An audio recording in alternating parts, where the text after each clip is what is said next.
Time table को लेकर के हमारे मन में बहुत सारे सवाल चलते हैं। हमें अपना पूरा दिन किस तरह से पढ़ाई में लगाना चाहिए, कितने बजे हमें उठना चाहिए, ऐसे बहुत सारे सवाल। कौन सा सब्जेक्ट किस टाइम पर पढ़ना चाहिए, ये ऐसे सवाल हैं जो हर विद्यार्थी के मन में होते हैं और कहीं ना कहीं हम सभी इन सवालों के जवाब ढूंढते हैं कि हम अपने टाइम टेबल जो हमने बनाया है या जो हम बनाने वाले हैं उसको इस तरह से डिजाइन करें कि हम उसको कम से कम फॉलो कर पाए। दोस्तों, कहीं ना कहीं हमारे मन में हमारे प्रति भी क्रोध होता है जब हम टाइम टेबल बनाते हैं और टाइम टेबल को फॉलो नहीं कर पाते, तो हमें भी यह लगता है कि अब हम एग्जाम की तैयारी अच्छे से नहीं कर रहे हैं, हमसे नहीं हो पाएगा। ऐसी बहुत सारी निगेटिविटी हमारे अंदर आती है। उसका सिर्फ एक ही कारण है कि हमारे पास एक परफेक्ट रूटीन नहीं होता।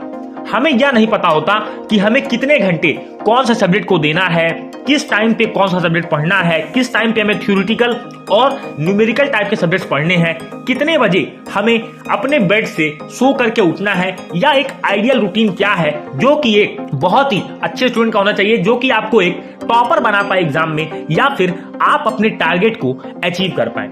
सबसे पहले मैं आपको बता देता हूं कि देखिए, बहुत सारे बच्चे पूछते हैं कि सर हमारे सोने और जगने का टाइम क्या होना चाहिए। देखिए, मैं आपको बता दूं, सोने का टाइम अगर आप फिक्स करते हैं तो आपके सामने प्रॉब्लम ये आएगी, कई बार आप बेड पर जाएंगे और आपको नींद नहीं आएगी।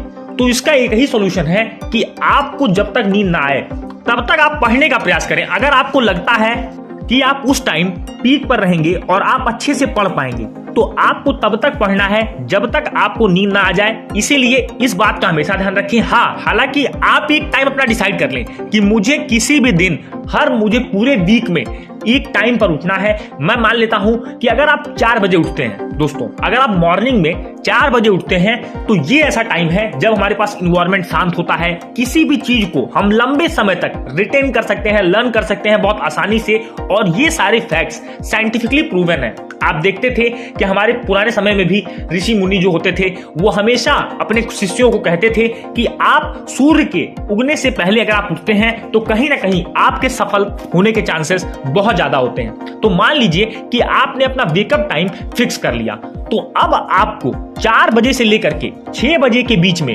वह सब्जेक्ट पढ़ने हैं जो कि बहुत ज्यादा थ्योरेटिकल है, यानी जिसमें आपको लर्न करना होता है। जैसे आप हिस्ट्री पढ़ें, आप ज्योग्राफी पढ़ें, अगर आप क्लास 10th में हैं, आप इंग्लिश पढ़ सकते हैं, आप हिंदी पढ़ सकते हैं। ऐसे सब्जेक्ट्स मत लीजिएगा जिसमें आपको बहुत ज्यादा लिखने का जरूरत हो, जैसे कि जिसमें आपको बहुत ज्यादा मेंटल ब्रेन आपको लगाना हो, जैसे कि मैथमेटिक्स की अगर हम बात करें तो मैथमेटिक्स एक इंटरेस्टिंग सब्जेक्ट है। अगर कॉमर्स वालों में जाएं दोस्तों, तो कॉमर्स में आपका अकाउंटेंसी एक ऐसा सब्जेक्ट है जिसको आप किसी भी टाइम पढ़ सकते हैं, क्योंकि इस सब्जेक्ट में थ्योरी, कॉन्सेप्ट्स, ये सारी चीजें होती हैं। लेकिन जो लर्न करने वाले सब्जेक्ट होते हैं, कहीं ना कहीं हम उनसे बहुत दूर भागते हैं, जैसे सोशल साइंस, आपकी इंग्लिश, केमिस्ट्री में कुछ पार्ट्स, तो ऐसे बहुत सारे सब्जेक्ट्स हैं जिनसे हम दूर भागते हैं। तो आपको यहां पर ये टाइम डिसाइड करना है। हालांकि आपको स्टार्टिंग में प्रॉब्लम जरूर होगी, आपको ऐसा लगेगा कि मैं क्यों उठ रहा हूं, मुझे बहुत नींद आ रही है। तो इसका एक उपाय है कि आप जैसे ही उठें अपने बेड पर, तो आपको तुरंत जाकर के फेस वॉश करना है अपने पानी से। दोस्तों, लूक वार्म वाटर है तो अच्छी बात है, और आप ब्रश करिए, इसके बाद आप पानी पीजिए और फिर अपने स्टडी टेबल पर आप बैठने की तैयारी करिए कि अब मैं अपने स्टडी टेबल पर बैठने जा रहा हूं, अब मैं अपने आप को पूरा समय दूंगा पढ़ने के लिए। देखिए, हमारे पास 24 आवर्स है और मैं आपके 24 आवर्स को 3 तरह के स्प्लिट करने वाला हूं। देखिए, मैं यह मानता हूं कि आप एटलीस्ट 6 to 7 आवर्स की स्लीप आप ले रहे हैं, तो अब आपके पास 17 से 18 घंटे बचेंगे जिसमें कि आपको अपनी पढ़ाई करनी है। इसमें मैं मानता हूं कि आप 3 घंटे अपनी सारी एक्टिविटीज के लिए निकाल लीजिए, इंटरटेनमेंट, आपकी जो भी एक्टिविटीज है, डेली रूटीन एक्टिविटीज हैं, इनके लिए भी। तो दोस्तों, फिर भी आपके पास 14 से 15 घंटे बचे हैं, और इसमें आपको ज्यादा मैं नहीं कहूंगा कि आप 10 to 12 आवर्स स्टडी करिए, नहीं।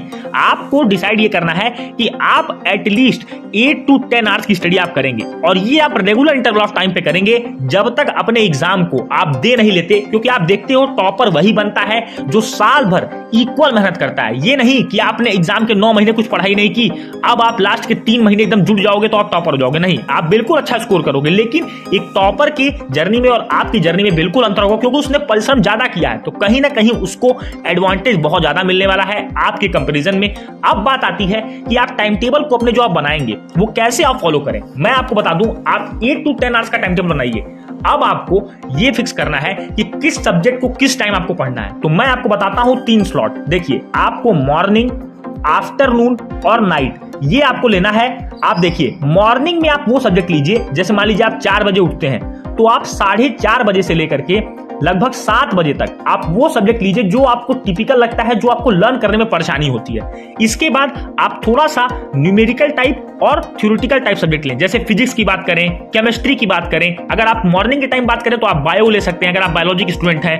आप एसएसटी को ले सकते हैं, आप इंग्लिश या हिंदी पढ़ सकते हैं जिसमें आपको ग्रामेटिकल रूल्स सारी चीजें लर्न करनी पड़ती हैं, तो इन सब्जेक्ट्स को आप मॉर्निंग में ले सकते हैं। आफ्टरनून में आप वो सब्जेक्ट लें जिसमें, देखिए, आफ्टरनून का समय ये होता है कि आप थोड़ा सा लेजीनेस आप फील करेंगे, क्योंकि आप खाना खा लेंगे, फिर आपकी बॉडी थोड़ा रेस्ट चाहेगी।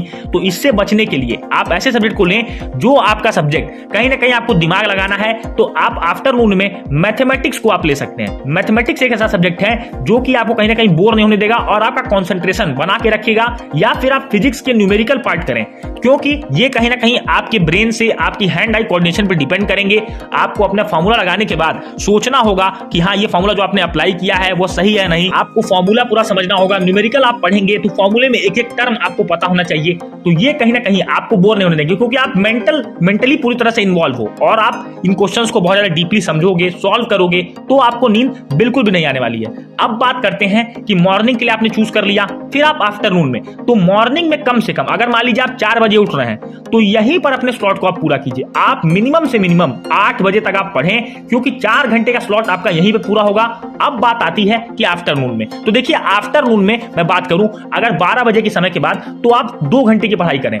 यहां पर आप मान लीजिए कि आप पढ़ते हैं 1 बजे से लेकर के 3 बजे तक, तो यहां पर आपको न्यूमेरिकल सब्जेक्ट्स लेने हैं। वो सब्जेक्ट्स जिनमें आपको फॉर्मूलेज हैं, जो कॉन्सेप्ट्स हैं, उनको आपको समझना है, उनको आप लीजिए, क्योंकि कहीं ना कहीं वो आपको इन्वॉल्व रखेंगे। अगर आप सुबह सुबह उठेंगे, थ्योरेटिकल सब्जेक्ट पढ़ेंगे आप, तो आपको लगेगा कि आप बहुत चीजों को लर्न कर पा रहे हैं। लेकिन अगर आप ज्यादा इस टाइम को, प्रीशियस टाइम है, क्योंकि इस टाइम में हमारा दिमाग शांत होता है, हम बहुत ज्यादा एक्टिव होते हैं, सो के उठे होते हैं, तो अगर आप न्यूमेरिकल सब्जेक्ट लेंगे तो आपको ऐसा लगेगा कि ये तो सब्जेक्ट मैं कभी भी पढ़ सकता हूं, क्योंकि ये सब्जेक्ट मुझे लेजीनेस से बचाएंगे। और आप दोपहर में अगर आप ऐसा सब्जेक्ट लेंगे थ्योरेटिकल, तो आपको नींद आने लगेगी, आप बेड पे चले जाओगे, आप सो जाओगे, आप पढ़ नहीं पाओगे।